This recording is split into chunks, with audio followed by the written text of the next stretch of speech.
Live, Laugh, Larceny discusses true petty crimes that may be disturbing to some. Or could be easy listening to all you psychopaths out there. All stories are based on actual events, but details may vary. Listener discretion is not advised.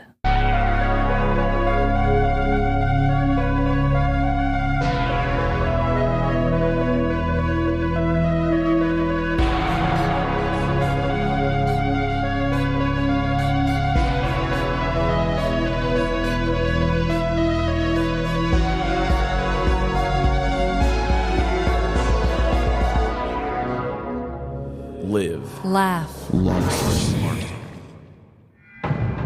Welcome to Live, Laugh, Larceny. A delicious accident like Count Chocula's Hershey stains. This is Trevin. And I'm Amanda. Whoa. Too far? I'm clutching my pearls. It is our Halloween episode, you guys. If you haven't already guessed, we're a little excited about it. Yes, we are. We love spooky season. It's our favorite holiday.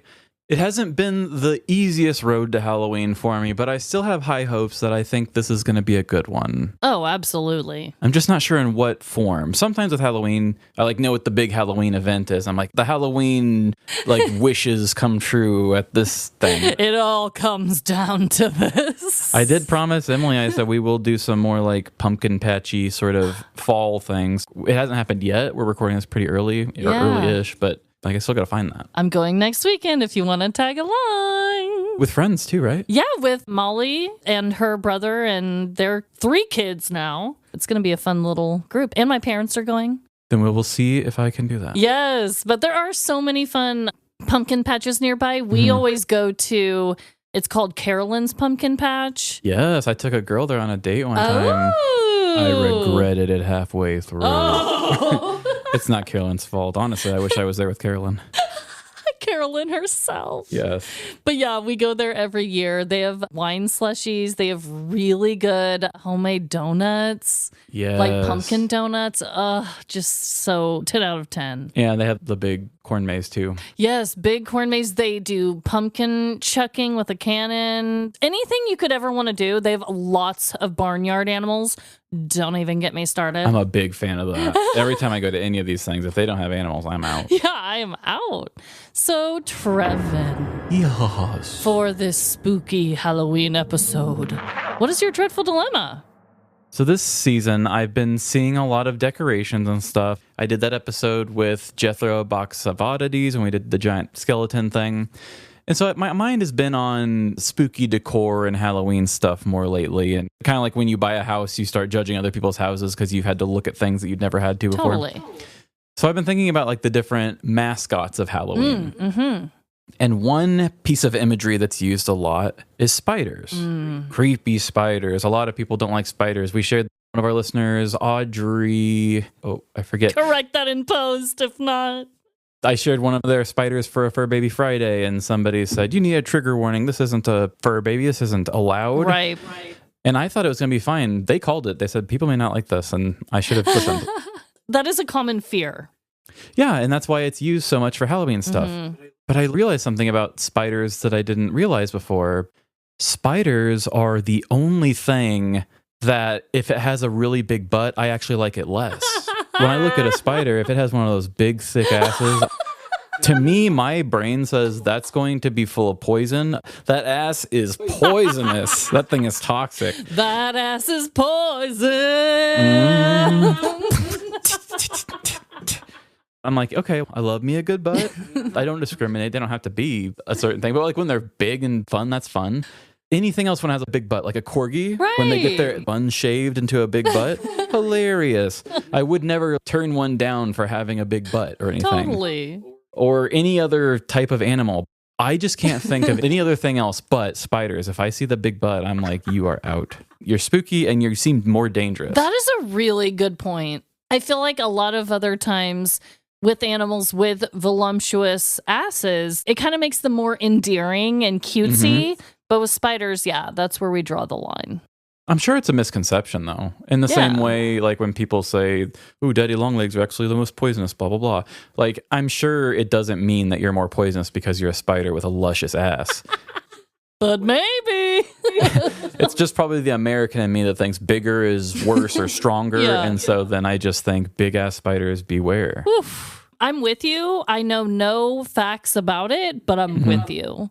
Let us know, spider enthusiasts or ass enthusiasts. I'll take opinions from anybody. Engagement is good for them all. So let me know what you know about this and how you feel. Are you scared of big ass spiders? Or I'm sure most of you are scared of all spiders, but Yeah, ass enthusiast. I love it. Come one, come all. Well, I also have a Halloween dreadful dilemma. And the more I was thinking about it, the more I was like, this is kind of two separate dilemmas, but they tie in. combo. Yes. Recently, my family and I, we love the show Is It Cake? Yeah, okay, It's a good family-friendly show that gets us debating and talking and watching and laughing and being entertained all at once, right? Right. But they have a Halloween version that just came out that we've been watching, and it's so fun. They do cakes that are like witches' shoe cakes. There was a clown one, a haunted doll, like a porcelain doll cake, like spooky different things. But I must admit, as I'm watching it, any old person seems to be coming up and they're like, I barely have any cake baking experience at all. I just do this for fun. And then they're making these masterpieces. It's a work of art. Yeah. Yeah, it's making me feel horrible about myself. Yeah. I am not a good baker. I have burnt brownies more often than I would like to admit. Like, I'm not a good baker. It doesn't come naturally to me. That's why I love people like your wife who are great at it.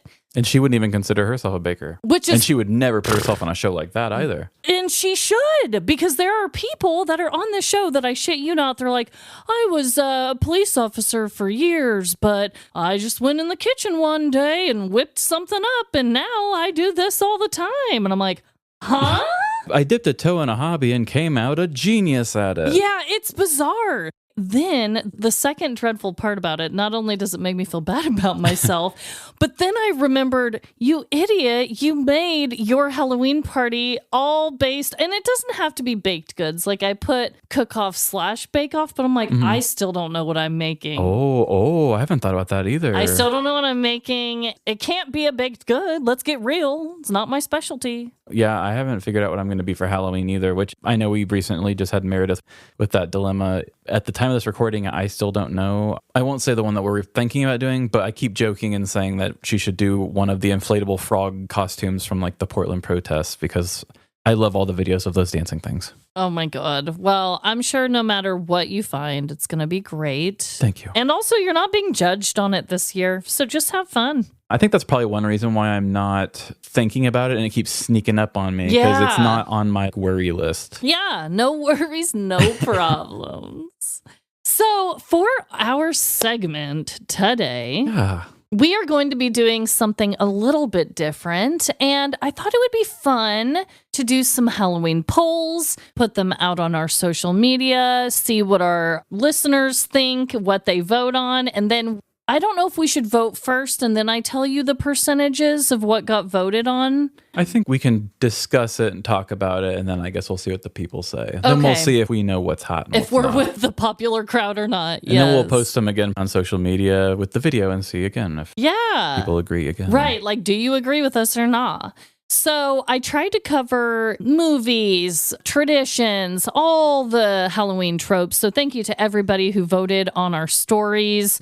I love it when we can involve our listeners in some way.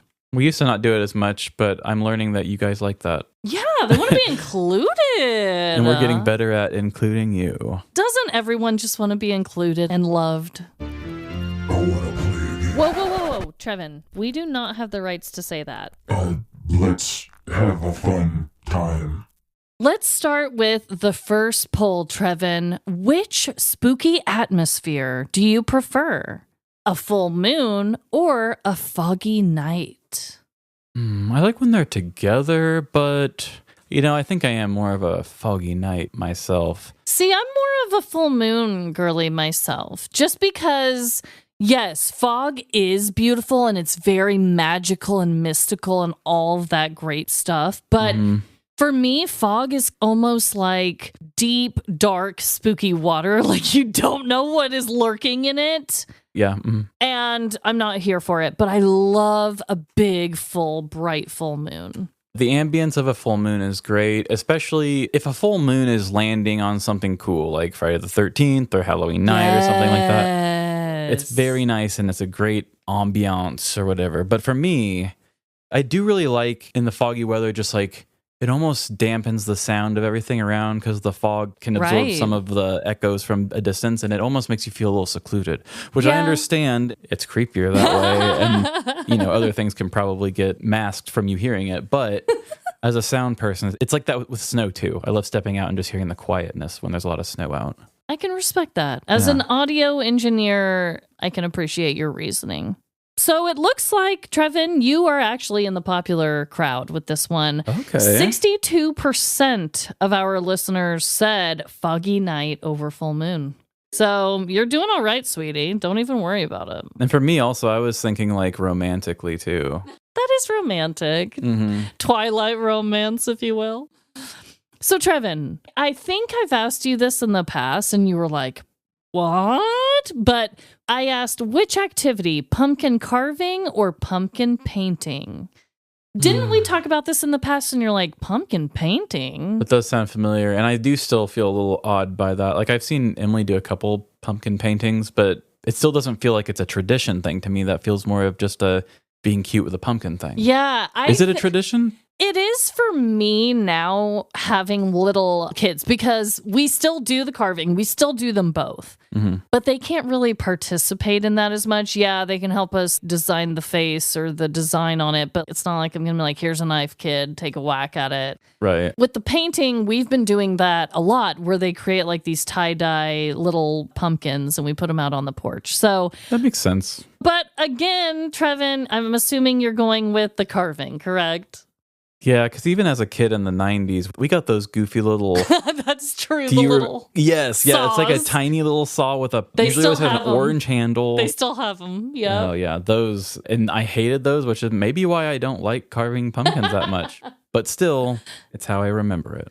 Well, 68% agreed that pumpkin carving is where it's at. I still do it.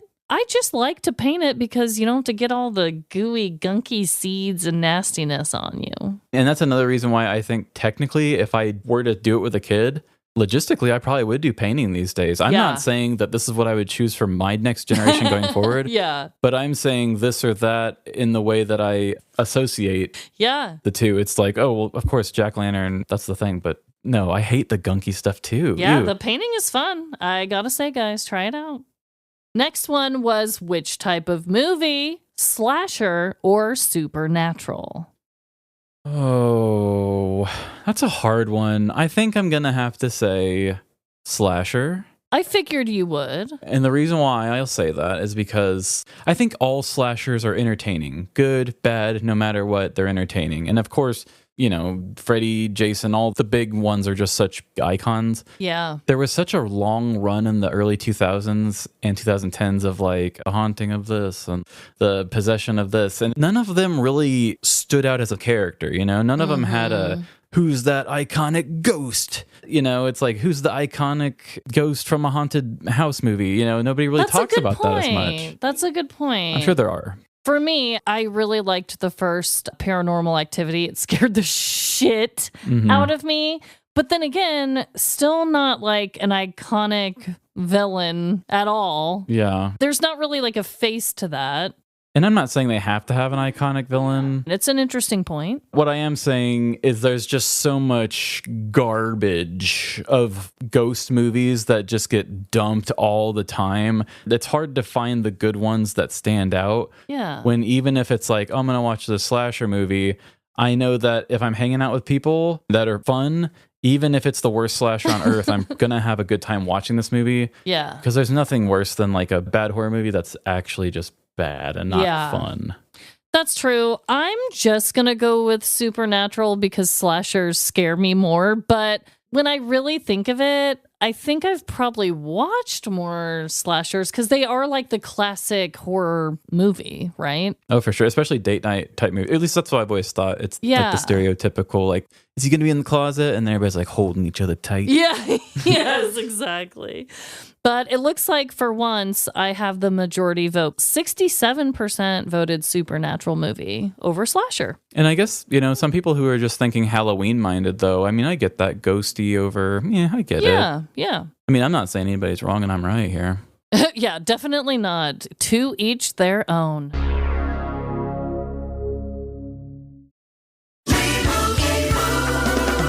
Doug. Here we have the Limu Emu in its natural habitat, helping people customize their car insurance and save hundreds with Liberty Mutual.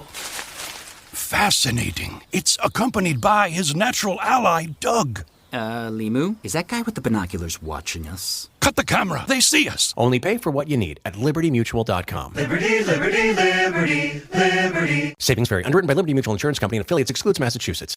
This episode is brought to you by Rakuten. If you're shopping while working, eating, or even listening to this podcast, then you know and love the thrill of a deal. But are you getting the deal and cash back? Rakuten shoppers do. They get the brands they love, savings, and cash back. And you can get it too. Stack sales on top of cash back and feel what it's like to know you're maximizing savings. It's easy to use, and you get cash back sent to you through PayPal or check. The idea is simple. The brands you love pay Rakuten for sending them shoppers, and Rakuten shares the money with you as cash back. Download the free Rakuten app or go to Rakuten.com to start saving today. It's the most rewarding way to shop. That's Rakuten. Rakuten.com.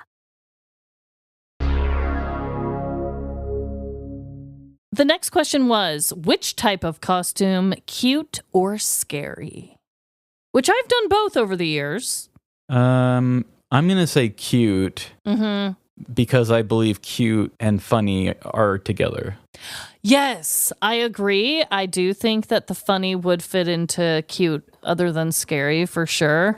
And I'm also going to have to go with cute too, because even when I have been something scary, like even when I was a vampire it's very limited times am I ever anything actually scary. I also made sure I was cute, Oh, girl. That's the rules. But yeah, I agree. Plus, I think if anybody's trying to be scary, you better do a good job or you look like a tryhard. Because if you fail and you're not scary and you're taking yourself serious, it's just weird.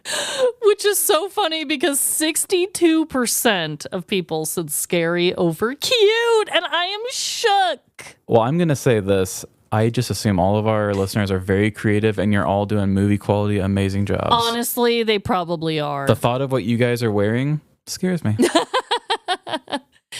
Now, this is a fun one. Which best describes you, trickster or treat?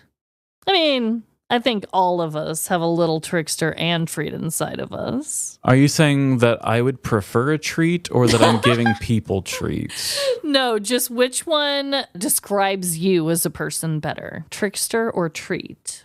I'm more of a treat. Same. We both have partners that like to trick us too much. Yes, I was raised to treat people the way you want to be treated, and I don't. And it's like a treat. Well, yeah, and I am like a treat to other people because I want to be treated that way. Treated like a treat. But also, like when I deal with people who are real tricksters, like my wife or people that I'm related to, I'm like, are you not just always looking over your shoulder from all the tricks coming back your way?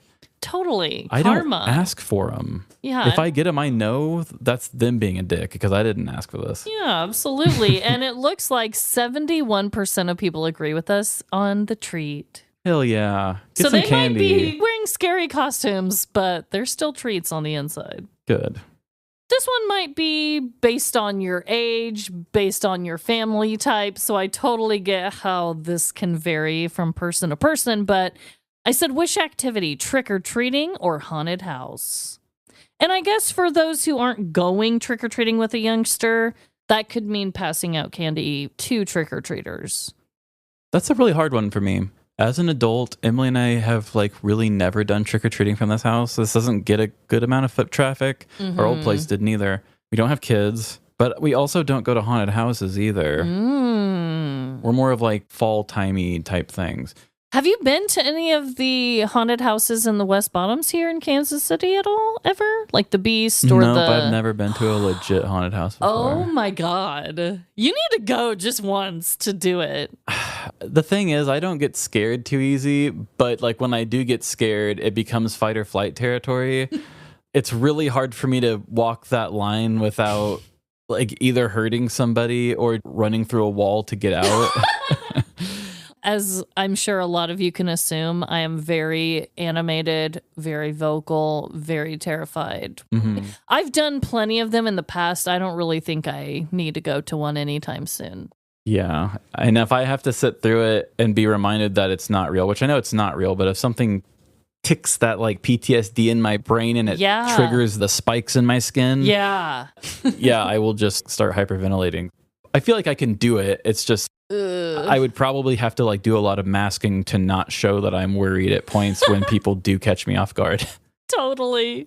And that sounds exhausting. There's also one, and honestly, if you're going to go to one, you probably shouldn't go to the Beast. You should probably go to Edge of Hell. What's the snake one? I don't want to go to that one. Is there one with like a big snake? Ew, I don't know. Oh. Maybe. But Edge of Hell is kind of funny because it takes you through like heaven and hell. Okay. And like when you get to the top, they tell you like where you're going to go. That's cool. Okay, now I would be into that too if it's got a fun little like religious thing to it. Yeah. That's funny. That is more up your alley. Only 39% said trick-or-treating, where 61% said haunted house. So okay. People let me know if you're talking literal like what we're talking here. Yeah. Or if you're just saying like I don't have kids. Right. So I would just kind of choose that because of course I don't trick-or-treat. Like, do you go to a haunted house every year? I used to do that when I was a teenager. I would go with like a group of friends and we'd scare the shit out of each other, you know? But as an adult, like that's not my yearly tradition anymore. So it kind of really just depends like what you're into at the time, I guess. Yeah, and I've never had any friends. Like I've got my main core groups, but then I've got like people from work and stuff. Like I don't know of anybody that has been a regular goer that I've known as a friend. Right. Let us know. Which movie, Hocus Pocus or The Nightmare Before Christmas? Hocus Pocus. Oh, hell yeah. To be honest, I've probably only seen Nightmare Before Christmas maybe twice. Oh, damn. Okay. And probably only once all the way through. The other times were just in like chunks and pieces. It just never was part of my childhood, and I never grabbed onto it. Probably for the best. I know I made this It's episode. pretty scary. I was just talking about how much I like the art for it. I appreciate more it is the art and what it is for the time than as a childhood icon because it wasn't my childhood. But Hocus Pocus, on the other hand, like the Yabos line, like when you brought it up, I was like, oh, fuck. That's been in my brain since I was like 5 years old. Right. Oh, yeah. And the put a spell on you. Ooh, yeah. Yeah, no, I'm with you. Hocus Pocus all the way. Let's see what the results were. Oh, damn. It was a close call. Okay. But 59% said The Nightmare Before Christmas. I'm not too surprised by that. Really? I mean, you and I are a specific kind of Midwestern 90s baby. But I mean, and yes, I know Tim Burton isn't the one who directed it, but that movie is just so huge and it's so many people's aesthetics and their shirts and outfits. You don't see people outside of Halloween time repping Hocus Pocus. Yeah, that's a good point. But you see kids with Nightmare Before Christmas book bags and shit all year round. Which is crazy because Christmas is in the title. Yeah. Which is kind of And funny. you consider it a Halloween movie? I consider it a anytime movie. Personally, I know this is a very hot topic. For me, anytime in between Halloween or Christmas works. I was thinking about making it, for me personally, just a Christmas movie. Because I feel like it's always going to get drowned out in Halloween time. Yeah. Because I made my list this year, and it's decently long. So as much as I want to revisit it, it's like, I think maybe I should just move you to Christmas when I'm like more hungry and can't satiate the hunger as well. And also, it's way different from any other iconic Christmas movie. Yeah. So it does stand alone during that time of year. So I'll see you in Christmas time, Jack Skellington. Now, Trevin, which fall drink? Pumpkin spice latte or apple cider? Pumpkin spice latte. Same. All day. Yeah, around this time is when the warm drinks start coming out, and Emily loves like a warm cider, especially in Christmas time. I'm always the person who's like, oh, Trevin loves making fancy drinks, and I make a fancy like milky drink that's like really, really cool. And everybody's like, I don't like milky alcohol. And then my mom and her go off and make warm cider with some fancy like cinnamon and shit in it, which is great. It's just, I have to be like really cold. Yeah.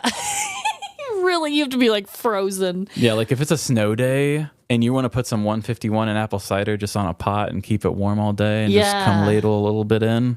That's a good point, though. I actually do feel like, yes, apple cider's very fall vibes, but it can also be very winter vibes too, whereas the pumpkin spice really is only for Halloween. Yeah, like it has to be really cold for me to want a warm drink.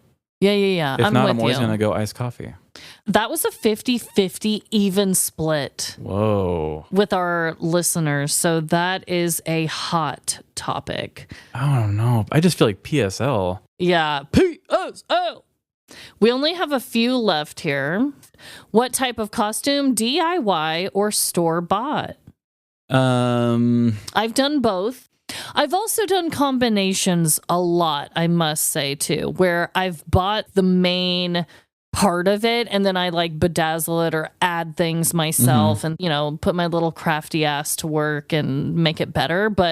And sometimes that little bit of extra something is enough extra production that really just sets a costume above and beyond. I mean, you can kind of polish a turd sometimes if the costume you bought isn't that great, but you're willing to just put a little bit of extra in. Yeah. But I've done both. I love it when I can do a DIY. Yeah. I feel like as a busy parent, though, lately I've been finding myself do more store-bought.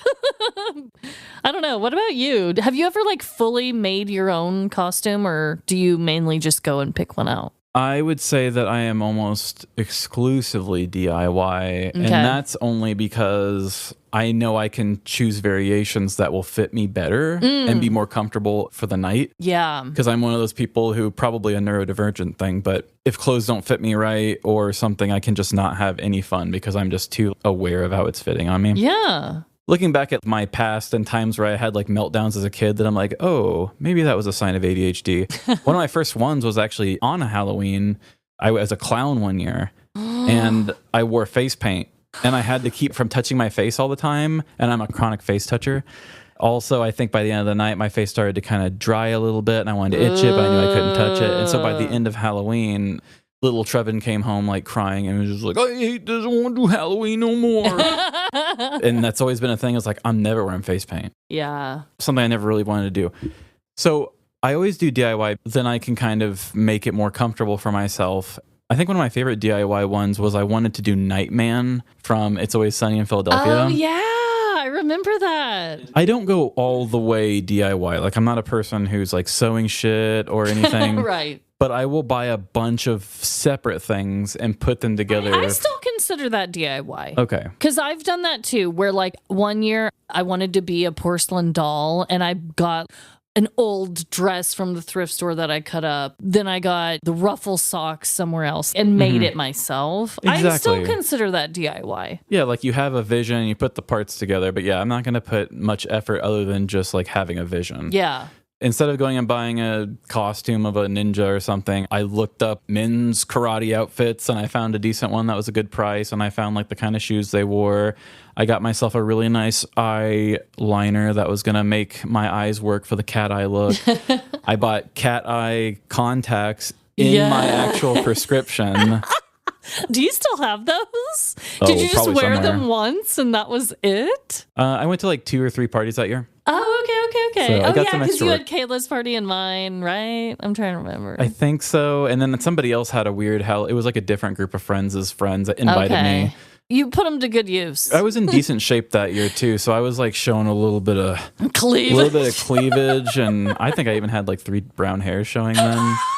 I was very proud of that look. I thought it was funny. I don't see a lot of people do Nightman, and I wanted to make sure I felt pretty true to the show. Yeah. But yeah, I like to try to do things somewhat DIY so it can be comfortable. An 88% 86% of our creative ass listeners agree that DIY is where it's at. Hell yeah, peeps. We bring creative people together. We really do. It's a common characteristic of our listeners is creativity. Which movie, Scream or Halloween? That's so hard. He just winked at the camera. Halloween has been rebooted and done so many different things. Yeah. And it's basically like the first slasher.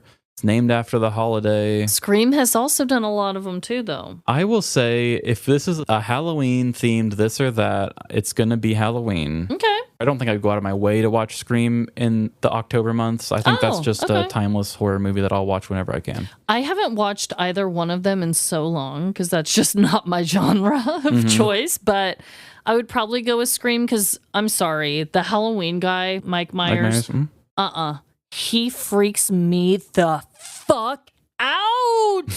His creepy little gray-faced mask with the fluffy, tuffy hair and the dead eyes and the deep breathing. I'm sure most people know this fact, but you know what that mask is from, right? What is it from? The mask was originally a Captain Kirk mask. It was a William Shatner mask. That's why the hair is like tuffy, because it was like kind of his... So sorry. When they were doing the movie as an independent film, they took one of those because they were mass-produced Captain Kirk masks. They painted it white, and I think they also cut the eye holes whiter or something. And then that became so iconic that, I mean, nobody even knew that they made stupid rubber masks of Captain Kirk. This is the original mask. Oh my God. Still creepy as shit, though, right? Awful. It was a bad mask that nobody would have wanted to wear that shit. Awful. That's embarrassing. I am personally offended for Captain Kirk and anyone associated. That fucking mask in Halloween is so scary. Boy, bye. But it looks like 77% said Scream over Halloween. Maybe they're scared of it too. Honestly, I prefer Scream as a movie. I would much rather watch Scream any day, but for the holiday. We have 3 left, so we'll get through these quick. Which fall decor, spooky vibes or cute fall aesthetic? My house is almost 24/7 fall aesthetic, and I have nothing against it. I absolutely love it. It's comforting. Your upstairs is cute fall aesthetic, and down here is spooky vibes. That's a good point. That's so funny. You kind of have a 50-50 split house. I guess if I had the choice, I'd probably be spooky vibes more, Yeah. but because my wife balances me out so well, She live in a does. 50-50 world of You that. do. You do. I'm also going to go with spooky vibes, and 76% of our listeners agree over the cute fall aesthetic. They chose the spooky vibes. Wow. Hey, the horror fans listen to our show. I guess. How do you watch scary movies? Alone? Naked. Or I should have said Watch on Patreon. alone with friends or naked. Alone or with friends, Trevin. You're a weirdo that watches them probably a lot alone. I like to watch them with friends. I had a couple friends that bonded over horror movies with me, but other than that, I didn't really have a lot of friends that did. So I watch them alone a lot now. I have to save the ones on like the no Emily list for when I have free time, which isn't much. Right. But I can get her to watch anything that's well made. So I would say with friends is what I would like, yes. Yes, I have to watch them with friends. I would never do that to myself alone. But that was a very close call. 42% said alone, 58% said with friends. That's a pretty close race. I will say one of the best times I ever watched a horror movie was when I was in Arizona, living far away from home, didn't really have a lot going on. All I had was a laptop, and I was in the room in the dark, and I finally watched Paranormal Activity for the very first time with headphones on in a dark little room, just with my face right in front of a laptop. Was one of the best experiences of watching a horror movie by myself and feeling like scared. So that was fun. Yeah, that would have terrified me to no end. For the final question, which activity, Ouija board or tarot cards? Ouija. Not that I have experience with either. I was going to say, have you used a Ouija board? No, but I'm less... I would have more fun with a Ouija board than I would tarot cards. I have plenty of friends that love the tarot stuff, and I love asking them questions about it, but it's just not for me. It doesn't give me any excitement. See, I'm the exact opposite. I would never use a Ouija board, not for shits and gigs, not for anything. I think you are asking for the possibility of even summoning a demon. I'm sorry. Sign me out. But for tarot cards, I really do love them. And Molly actually did my tarot cards, and a few things that she told me actually happened. And I was very surprised. So I'm going to go tarot cards for me, which 71% of people did say tarot cards. So we got a lot of those tarot peeps out there listening. And, I'm not going to give you guys a reading because I don't know how, but I am going to give you these ads.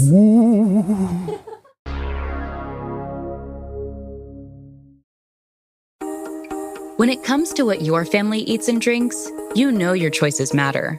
You're the expert because you know what fits your life. And getting it right starts with good information. That's why America's beverage companies are sharing more information about our ingredients at goodtoknowfacts.org. No spin, no judgments, just the facts straight from the experts for more than 140 beverage ingredients. Visit goodtoknowfacts.org. So good, so good, so good. New markdowns are on at your Nordstrom Rack store. Save even more, up to 70% on dresses, tops, boots, and handbags to give and get. Because I always find something amazing. Just so many good brands. I get an extra 5% off with my Nordstrom credit card. Total queen treatment. Join the Nordy Club at Nordstrom Rack to unlock our best deals. Big gifts, big perks. That's why you rack. This episode is brought to you by Jack Daniels. Jack Daniels and music are made for each other. They share a rhythm in the craft of making something timeless, while being a part of legendary nights. From backyard jams to sold-out arenas, there's a song in every toast. Please drink responsibly. Responsibility.org. Jack Daniels and Old No. 7 are registered trademarks. Tennessee whiskey, 40% alcohol by volume. Jack Daniel Distillery, Lynchburg, Tennessee.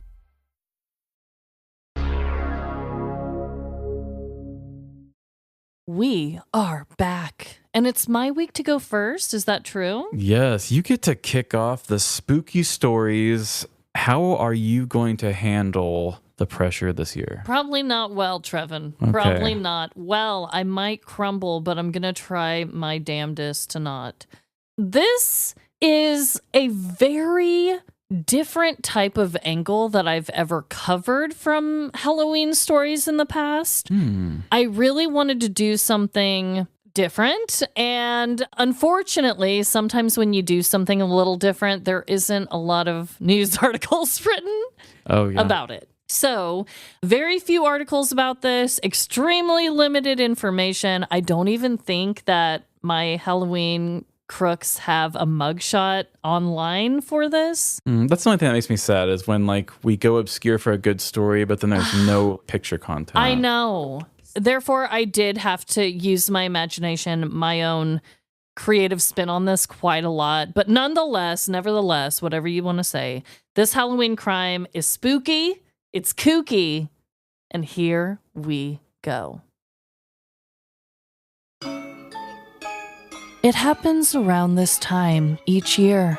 A cool yet unassuming breeze wafts its way towards you as you bask in the autumn sun. Yet as the breeze approaches, it picks up in speed. Flocks of birds fly away in the opposite direction. Trees are parted like an angry T-Rex tearing through a lush jungle. And the sound of a shrill whistling intensifies in your ears. Before you can say, trick or treat, smell my feet, give me something good to eat, the whirlwind of air and debris is inches away from your face. Your scream is cut short as the gust enters your mouth, travels past your racing heart, and enters the bowels of your soul. Some call it allergies, but those aware know the frightening truth about being possessed by the Halloween spirit. This energetic entity may be fun, but once it takes over, things start to get freaky. You insist on wearing sweaters even though global warming is still going on. You terrify your children by taking them to the Spirit Halloween store that's popped up near you. And most chilling is your unrelenting and uncontrollable thirst for pumpkin spice lattes. This dreadful tale is about how having too much Halloween spirit can drag you down to the depths of petty purgatory.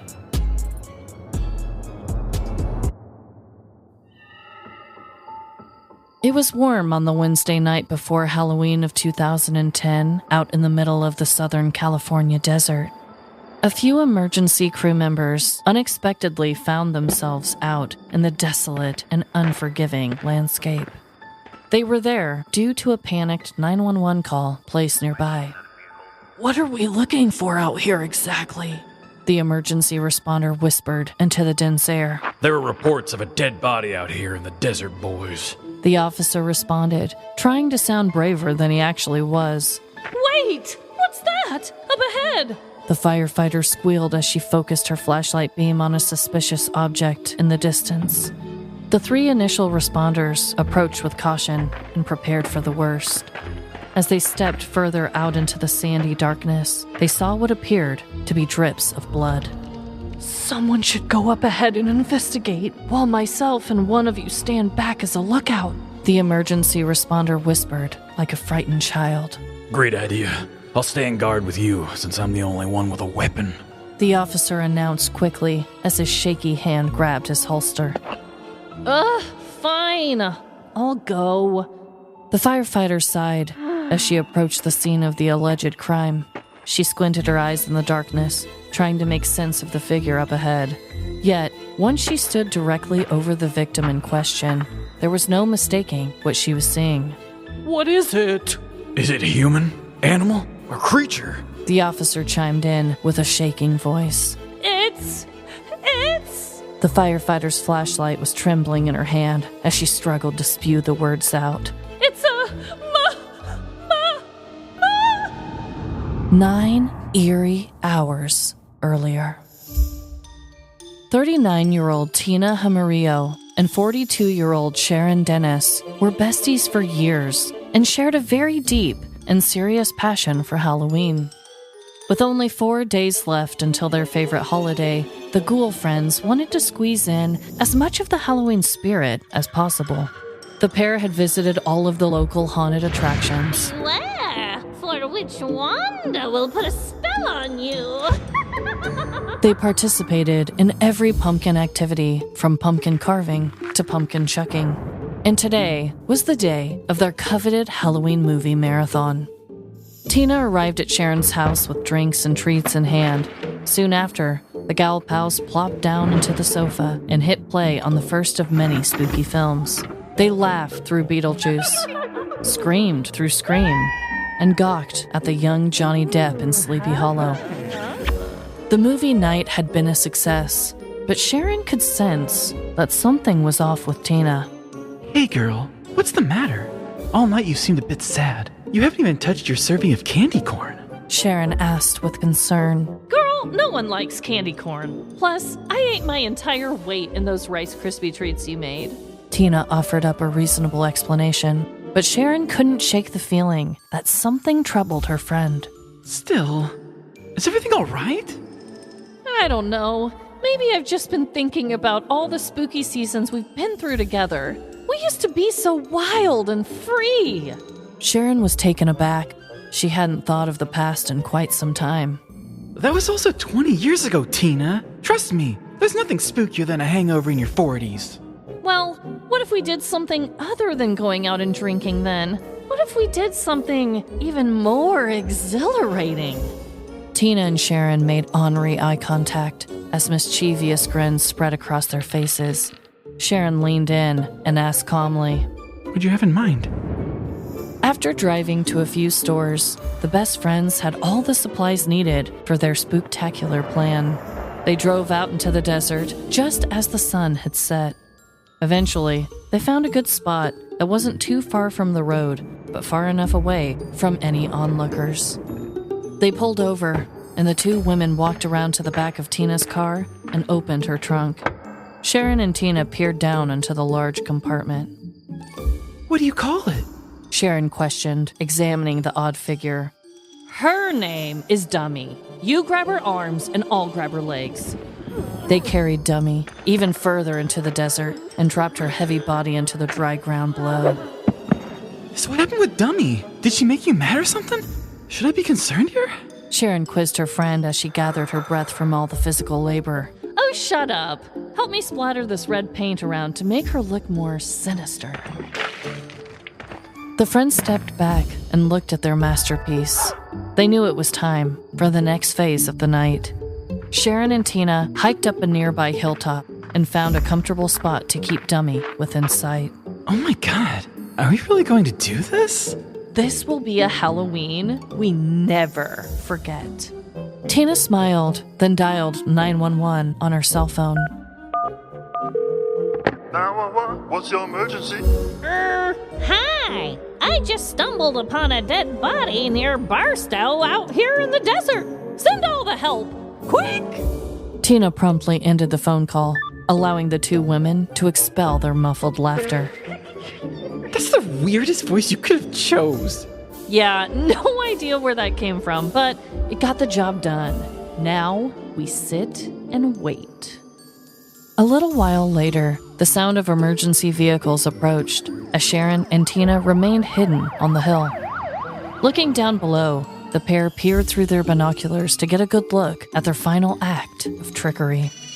Shadows appeared and footsteps in the sand grew closer until the vision of emergency responders came into view. What is it? They heard a mild-mannered emergency responder ask out loud. Is it human, animal, or creature? Tina and Sharon muffled their laughs at the idiotic question from the officer. The firefighter struggled to spew the words out. It's a mannequin! I knew there's nothing to worry about. The girls giggled a little louder this time, seeing their Halloween prank come to fruition. They felt alive, free, and completely overtaken with Halloween spirit. That is, until one of the flashlights of the emergency responders beamed directly onto their faces. Come out with your hands up. Looks like all tricks and no treats for you tonight.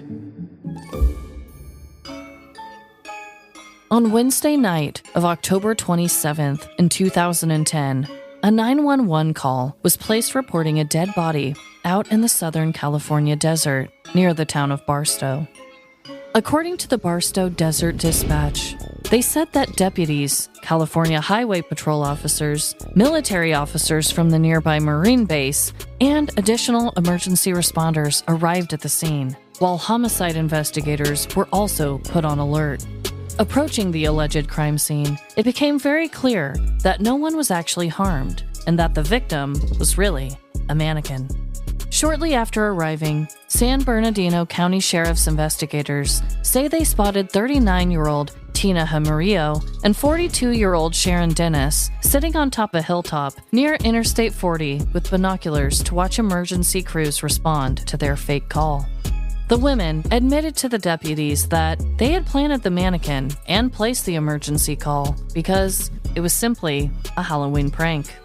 They were both promptly arrested and booked for investigation of filing a false police report with their bail set at $10,000 each. No further updates were found while researching this story online. The Halloween spirit can be fun and freeing, but I caution you in letting it possess you and your boo to full soul. You may find yourself in many spooky places this Halloween, but remember, the scariest place to end up is in your local jail.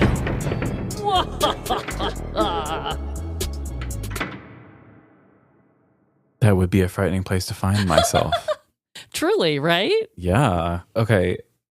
So the two girls, this is a prank that should have never happened. Just guys. A prank on the police? A prank on emergency responders. Like I said, there's probably 2 or 3 articles total in all of the internet that I could find on this. Mm-hmm. Not a huge headline, but in my opinion, I need more details.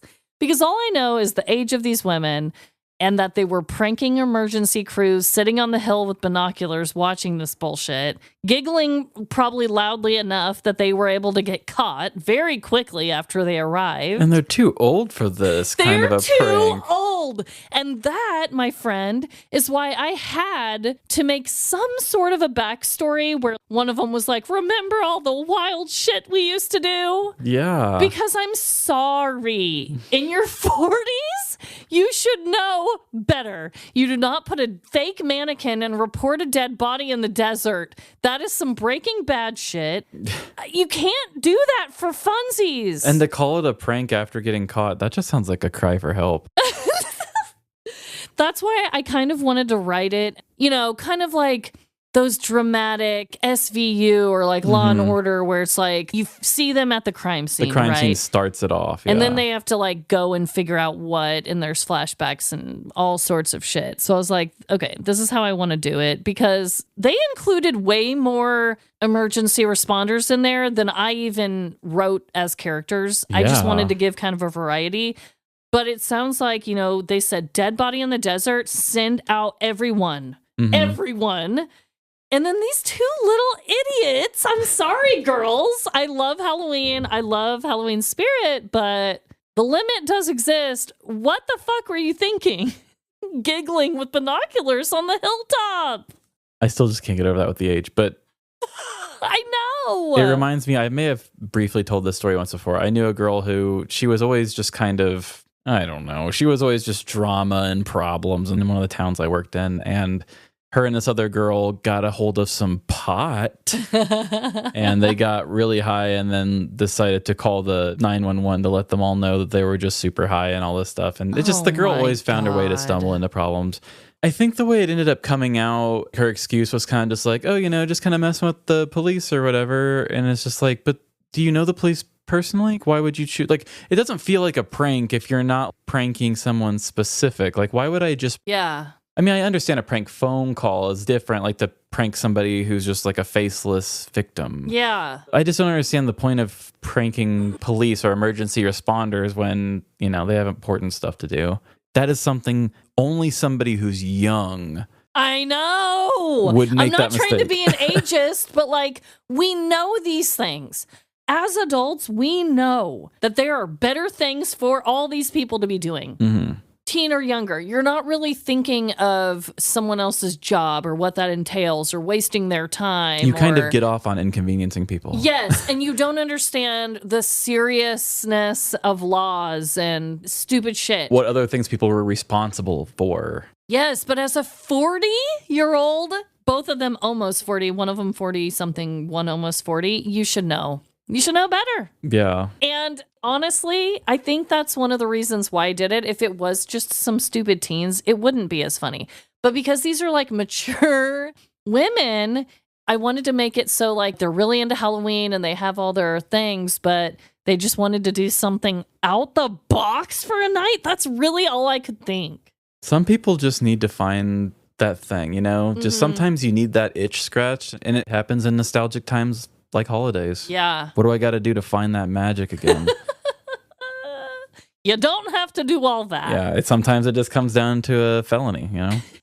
We've told these stories time and time again. Time and time again.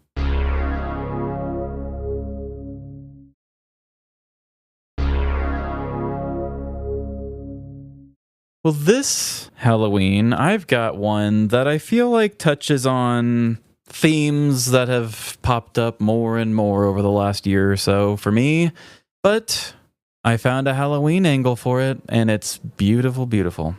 Well, I will say one tiny little connection here is yours was very dialogue heavy, and I've got some voices for both of us to play. Oh my. And get ready if you're one of our top tier Patreon people, because I got a listener in here. See if you can find them. Nice. So for this Halloween, even though I don't know what I'm going to be for Halloween this year, we did just do the this or that on who would rather be spooky or silly, and people were going spooky. Yeah. This story is all about the spookiest Halloween costume a person can wear. Ooh. So if you haven't come out with your costume, maybe this story will give you exactly what you need. Oh, nice. And here we go.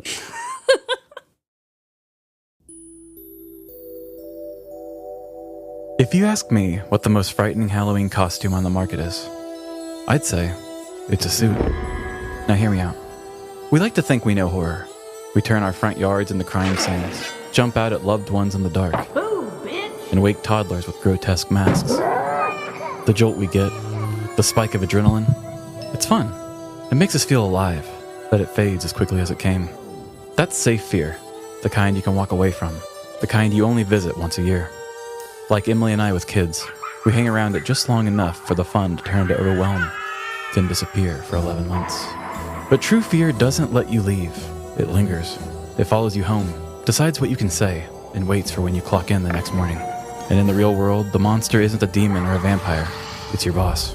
A person who doesn't need a mask to control whether you eat, sleep, or keep your home. You're fired! If this year's anxiety weight has you skipping the slutty costume aisle, might I suggest something truly terrifying? Put on a suit. Go trick-or-treating as a businessman. They belong to a dark network with more blood on their hands than every 80s slasher villain combined. We're surrounded by them, and they could be anyone. Ask Family Feud. Number one answer to what makes women scream? A mediocre white man in a tie. I never take no for an answer. Today's Halloween story will bring you face to face with real horror, morning breath and all. But I warn you, once you see things my way, there's no going back. After this, any middle manager in a collared shirt could cause you to loosen your bowels in fear. And before you laugh, just remember, whether it's your boss's boss, or the guy clear at the top who sees your boss as disposable, any one of them could require post-Halloween overtime. And that's when the real screams start.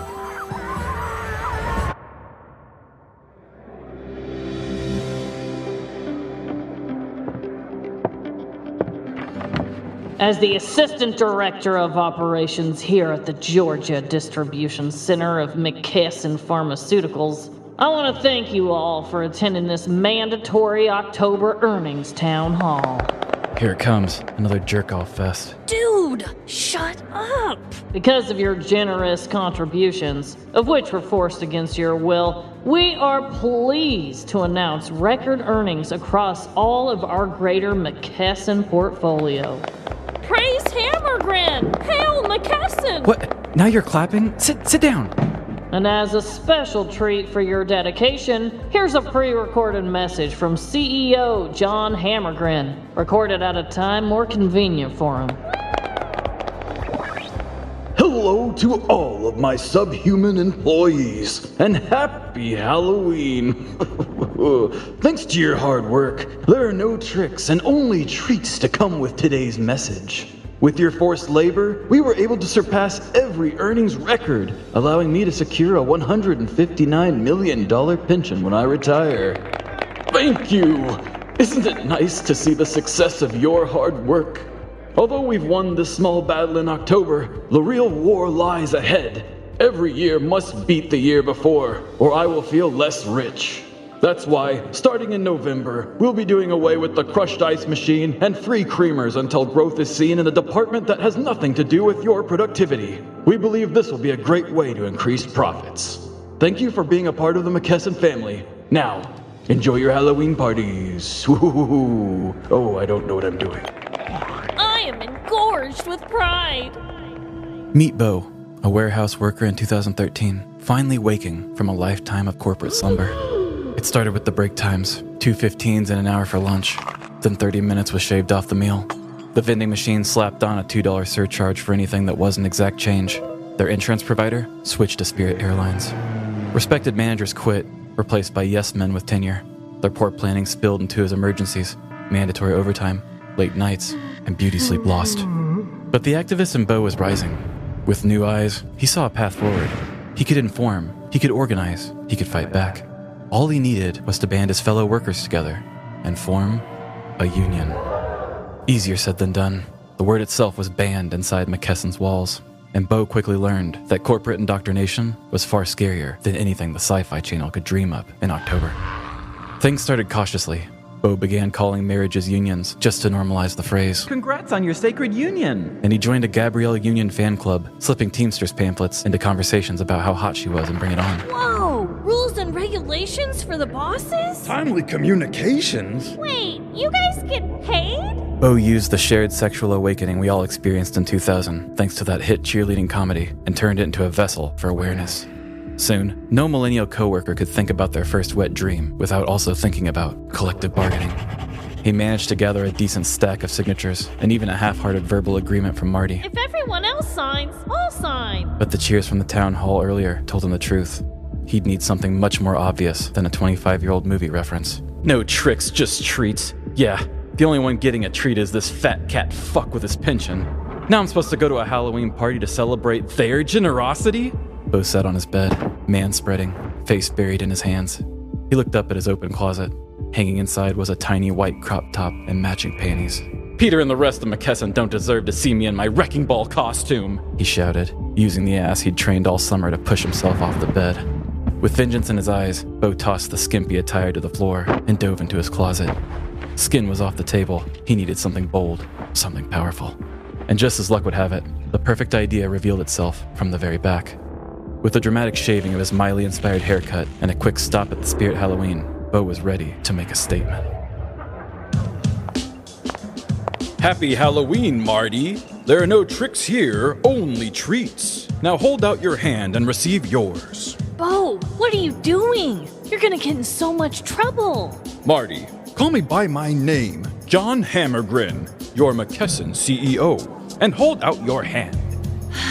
Fine.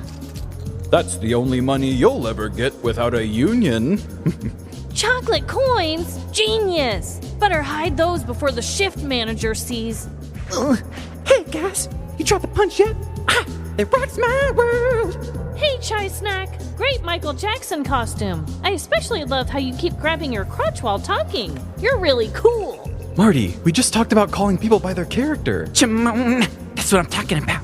Now, move your drink so I can read your name tag and see who's bad. Mr. Whitner, this is not workplace appropriate. Your hand is still on your crotch, boss. As shift manager, Chai Snack, moonwalked out of the frame. Marty slowly followed, putting some distance between himself and Bo. Bo took that as his cue to mingle.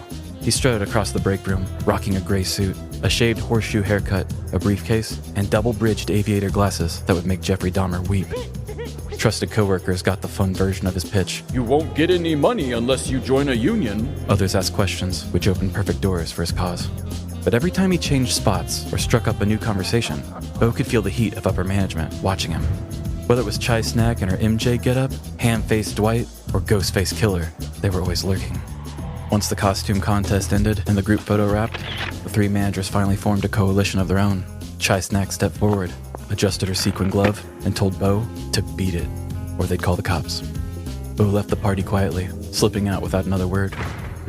Back home, his phone lit up. Rumors, praise, and a flood of DMs. Facebook messages from coworkers he barely knew. Did you get fired? You got any info on that Teamsters thing? The support buzzing in his pocket was loud, louder than the silence waiting for him Monday morning.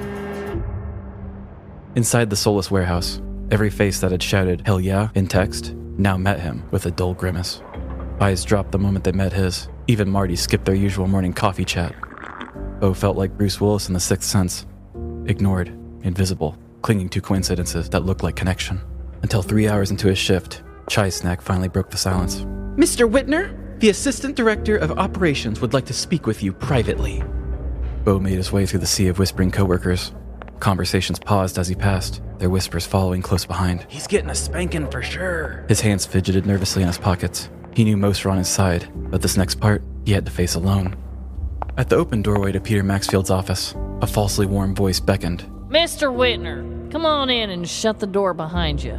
He stepped inside, trapped, alone, at the mercy of a man who only had to follow his own rules. Please take a seat. I'm a pretty cool guy, Bo. I hope you don't mind if I call you Bo. I'm a hard-working man who's not afraid to walk around my house in the buff, no matter who's in the living room. As the Assistant Director of Operations, I know my daughter is proud to have me as her father. Almost as proud as I am of my subpar Willie. My point is, I don't offend easily. As long as you're not kneeling for the national anthem or making rich people lose profits, I usually keep my mouth shut. But what I heard from that costume party wasn't just offensive, it was downright depraved, grotesque, and the worst thing I've heard since. The last thing Fox News told me was the worst thing I'd heard. What had you heard, sir? I was enjoying the party until Miss Snack threatened to call the cops if I didn't leave. I respect my job, so I did as I was told. Yes, you are quite respectful, which is why I like you, Bo. How's that young family of yours? Your wife and... is he 4? 3? He'll be 4 sometime after he's done being 3. What does this have to do with anything? Thought your costume was pretty good. The hairline was precise, the glasses were creepy, and you even went as far as to accentuate your tight buttocks with your dockers, just like our beautifully white generic CEO does. Truly, the ideal human specimen. So... What I heard is that your costume was disrespectful, demeaning of one's character. Disrespectful? Chai Snack was grabbing her crotch and impersonating a dead pop star. You will not say anything bad about Chai Snack. She is a treasure. Then this is a free speech issue both ways. Unless what you heard and what you're acting against is more of a union-busting move. Because of her status in the company, she has earned the ability to be disrespectful and demeaning of someone's character. And she sure as hell didn't make the same mistake as you by picking a fight with God. Who all did you talk to? I want names. Were they laughing? Who enjoyed it the most? I heard Mr. Hammergren's very well-earned pension was discussed in these conversations. Explain to me how that played a role in your costume. I'm going to need a peer witness before we go any further. These questions are getting out of hand. Whoa! Why so guarded, Bo? You know, people who are guarded tend to have distrust. It's really not helping your case by not talking to me about this. Remember, I'm your friend here. The interrogation went on for over an hour, with the assistant director of operations gaslighting softly while laying veiled threats at every turn. Be a shame if something happened to your dental. It played out exactly as Bo expected. An ambush disguised as a meeting. McKesson's decision had been made before the door even shut. Peter's job was simple: intimidate and extract information. By the time Peter finally said McKesson's intentions aloud, effective immediately, you are hereby sentenced to suspension. Bo got up and left without a word. As he stepped into the open air, he inhaled his first breath of freedom, puffing out his chest with pride. He'd been bullied by a man with double the pay and half the IQ. But even temporarily out of work, Bo could stand tall, knowing he stood up for what he believed in. He'd expressed himself for the good of everyone, no matter the cost. With his eyes on the clear blue sky, Bo pulled his once nervous hand from his pocket and checked his phone. On the screen flashed a bright red circle and a timer slowly counting up. A message appeared in a bright yellow box. Would you like to save this new audio recording? With a joyous laugh, Bo triple saved the file. Standing up for himself felt good, but nothing felt better than getting even. In 2013, Bo Whitner, a warehouse worker at McKesson's Georgia Distribution Center, was suspended after showing up to the company Halloween party dressed as CEO John Hammergren. Whitner, who was helping lead a Teamsters union effort at the facility, handed out chocolate coins and told coworkers, quote, "You're not going to get any money here until you get a union." Management allegedly ejected him from the event and later interrogated him for more than an hour, asking if people laughed, how many coworkers he spoke to, and whether the costume was, quote, demeaning of one's character. Whitner said the questioning felt like an attempt to gather names, and requests for a witness were repeatedly denied. At one point, a manager asked about his wife and young son, a comment Whitner interpreted as a veiled threat. He was suspended for 4 days before the Teamsters filed charges with the National Labor Relations Board, prompting McKesson to reverse the decision and pay him for the missed time. The company allegedly instructed Whitner to tell coworkers he'd just taken vacation days. Whitner returned to quiet support from colleagues, but said the company's anti-union tactics continued. He described the ordeal not as a win, but, quote, a step that had to be taken. Hey, Bo, congrats, man. 4 days off and you got your job back? Not bad. Yeah, thanks, Marty. What's this emergency meeting even about? My dog left me for another man. My wife left me for a woman. My truck broke down, and no one respects me.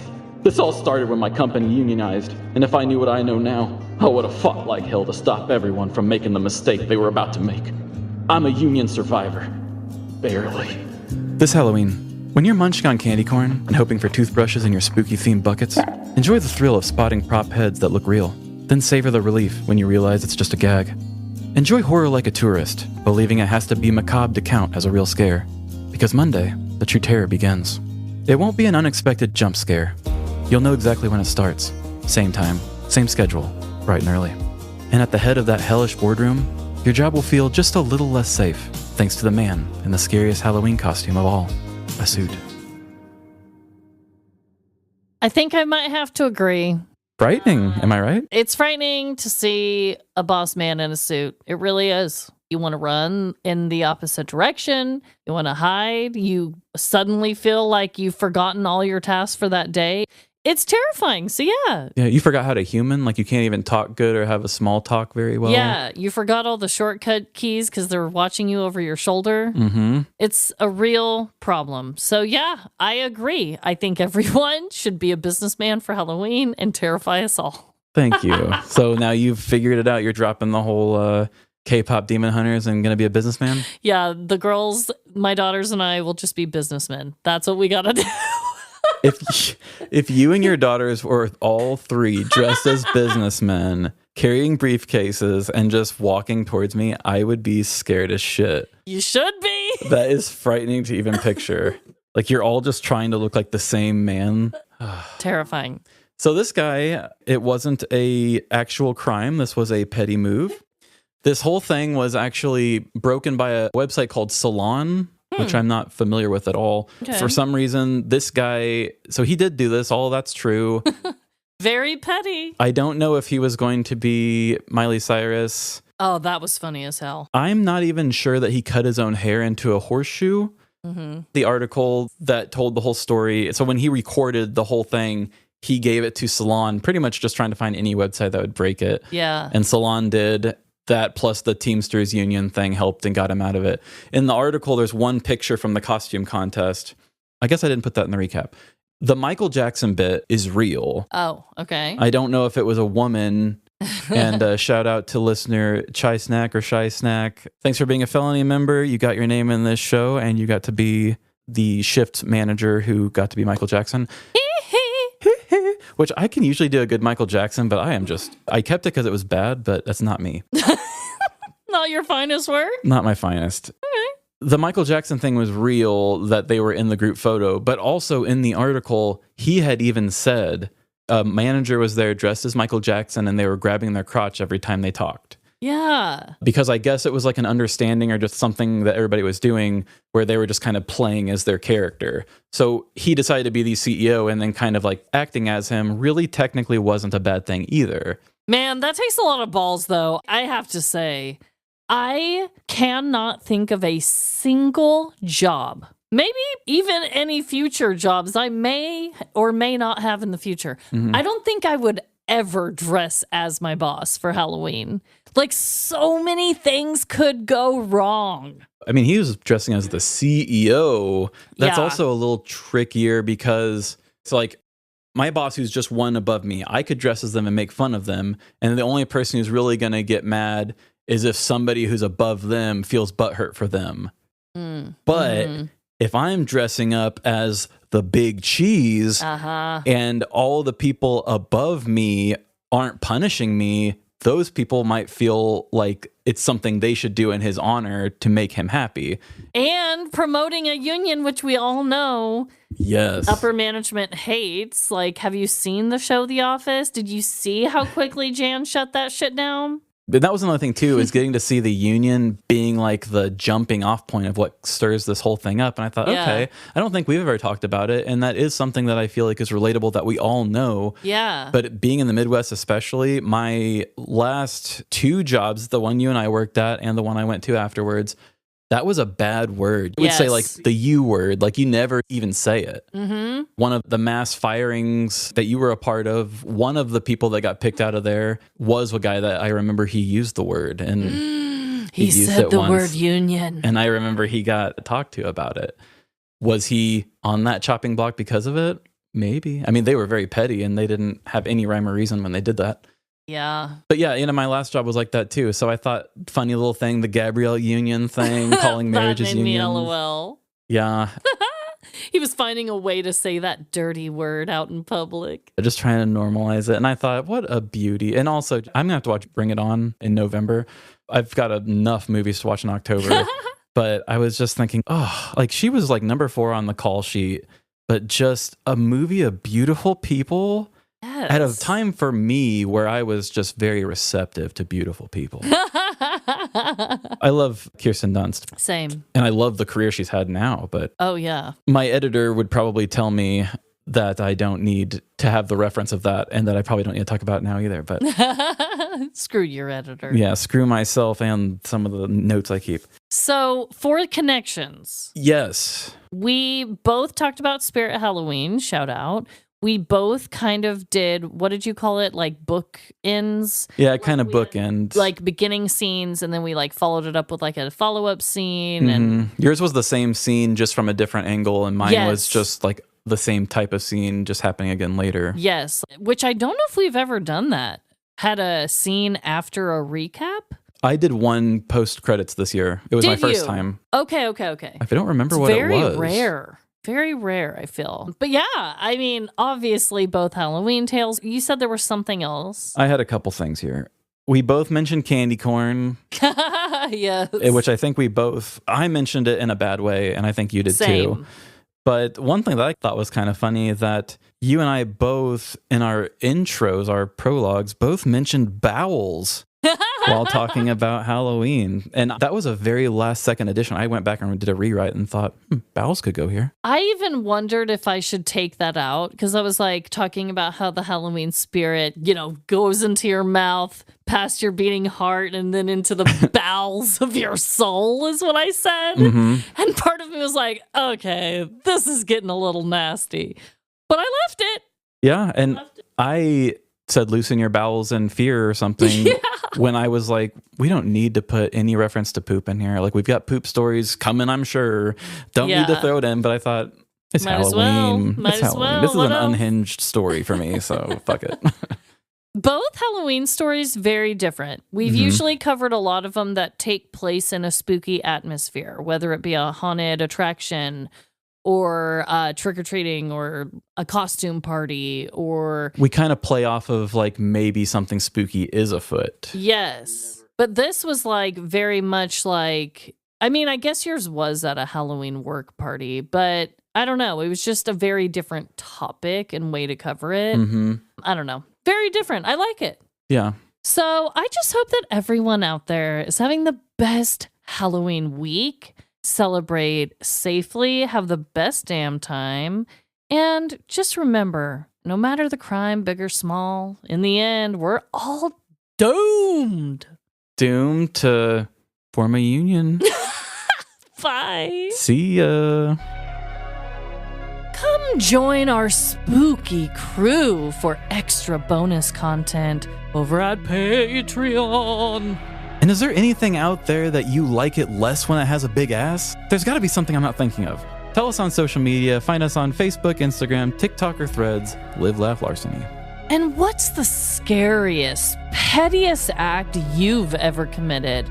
Please send us your petty crime stories to livelaughlarceny@gmail.com. And give our show the same rating you give the quality of that emergency response to those jackasses with the mannequin. Give us 5 stars wherever you rate podcasts, Apple, Spotify, or Good Pods.